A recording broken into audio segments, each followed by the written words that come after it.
From Lagos, the nation's commercial capital, this is the news at 10, live from Channels Television. Reported tonight, Ijoma Oyato. Hello and welcome. Tonight, Cameroon deploys about 1,000 soldiers to its border with Nigeria to check insurgency. Yobe State under attack again as Boko Haram descend on military and police barracks in Buniyadi, killing 24 personnel. Children's Day marked across Nigeria without the usual pomp. Most states organize prayer sessions for the release of the Chibok girls. And President Barack Obama may keep U.S. soldiers in Afghanistan after combat mission. On Business News tonight, AMCON boss Chike Obi speaks on the Main Street Bank controversy, insists AMCON is the sole shareholder of the bank. And sports news, Toybat Nursery and Primary School emerged champions of the 2014 Channels National Kids Cup.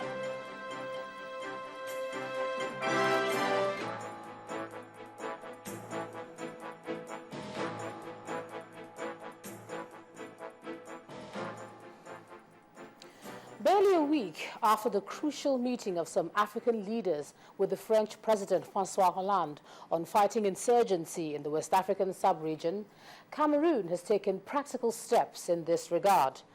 The country today deployed about 1,000 troops and armored vehicles to its border region with Nigeria to step up its military presence to counter a rising threat from Boko Haram.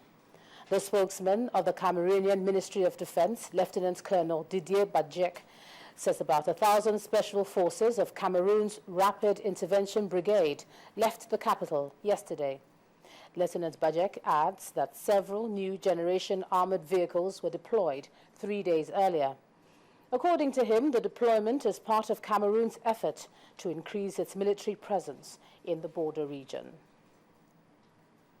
In the meantime, Boko Haram gunmen have attacked a Nigerian military base and police barracks simultaneously in Buniyadi town. That's the headquarters of Gujba local government area of Yobe State, Nigeria's northeast region, killing at least 20 security personnel. Now, at least 20 of them from the army and the police, including the divisional police officer, are reported to have died in the attack. Also, in the Buniyadi attack, the palaces of the emir and the district head, a police station, and some military posts are said to have been completely destroyed, while many others sustained gunshot wounds. Residents also said the insurgents, who were wearing security uniforms, came with several Toyota vans as well as armored personnel carriers to execute the attack. The Yobe State Commissioner of Police, Mr. Marcus Danladi, who confirmed the attack, said he could not give a casualty figure. The attack occurred not far from the Federal Government College in Buniyadi, where sect members killed 59 students in February this year.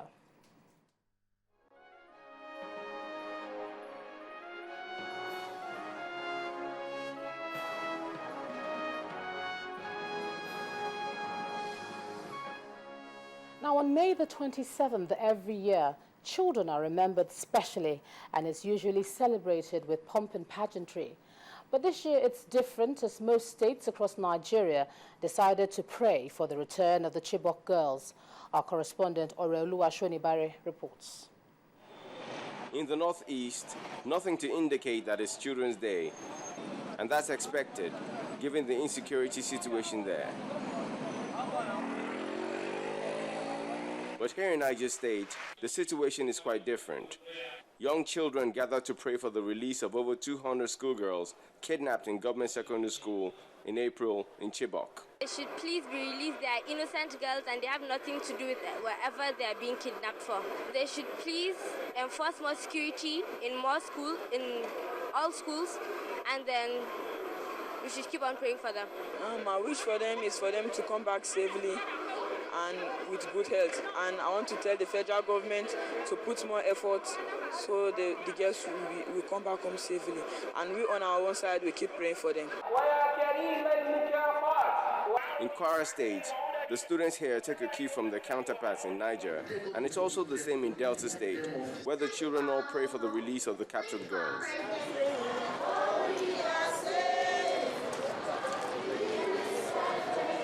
It's different in Ekiti, in southwest Nigeria, where the children took to major streets, carrying placards and asking for the freedom for the girls. All we are saying, release our friends. I am very unhappy that these children before me are quickly becoming the inheritors of a legacy of terror, violence, and tears.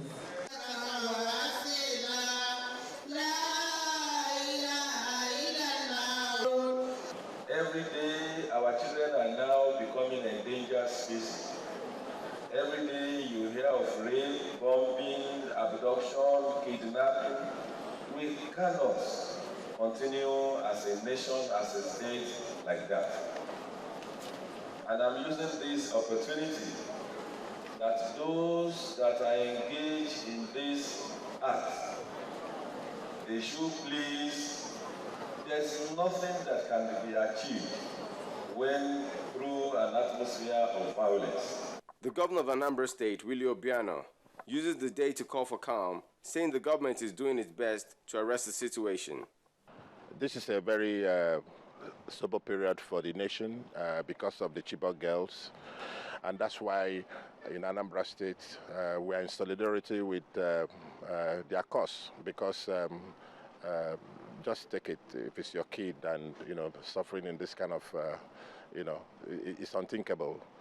So we are praying. We are dedicating today in all the churches in Anambra State and mosques for prayer for the safe release of these children. And we are praying that it should be very soon. In Abuja, the mood is the same. As the voices collectively cry out for the release of the girls, the hope is that the outcome is one that will bring back smiles and give the nation something to cheer about in the fight against terror. Orolu Ashonibare, Channels Television News. The Senate has again demanded the release of the Chibok girls.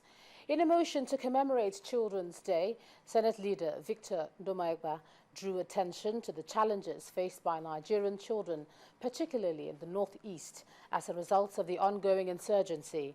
He made a passionate plea to the insurgents to make the day remarkable for the children by releasing the schoolgirls. Children all over the world represent the wealth and the resource of every nation. But there will be a resource only if they are educated. Without education, the children, rather than be a resource, will become a burden on society. It is for this reason that I also use this opportunity to draw the attention of the Senate and the nation to the challenges being faced by our children in the northeast zone of the country. And may I use this opportunity, Mr. President, distinguished colleagues, to appeal to Boko Haram to make this day whole for us as a nation, to make this day whole for us as humanity by releasing our children in their captivity.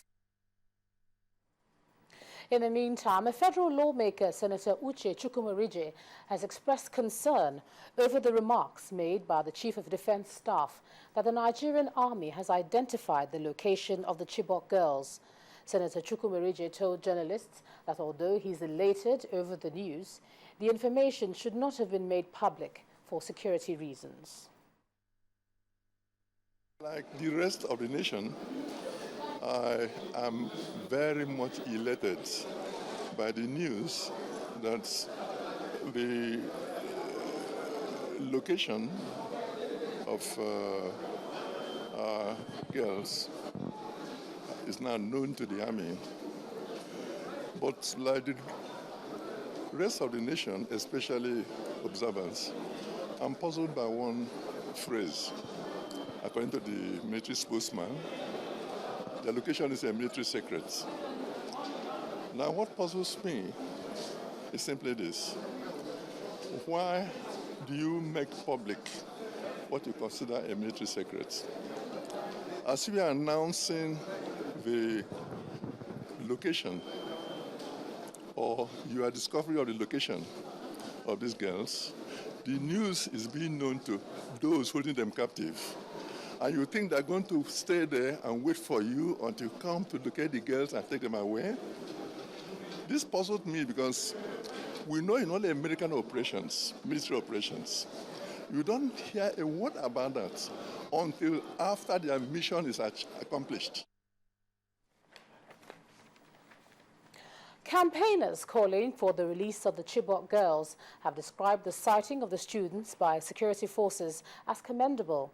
Members of the group who were reacting to the news during their sit-out in Abuja today, however, asked the federal government to consider negotiating with the group to secure the release of the girls.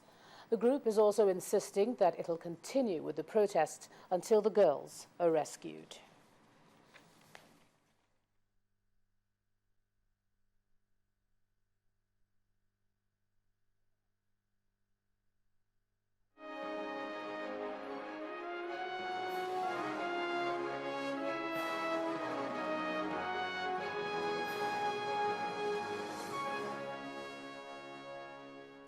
In part two, after the break, Nigerian children pray for the release of Chibok schoolgirls, shelve Children's Day celebration. That's in a moment. Do stay with us.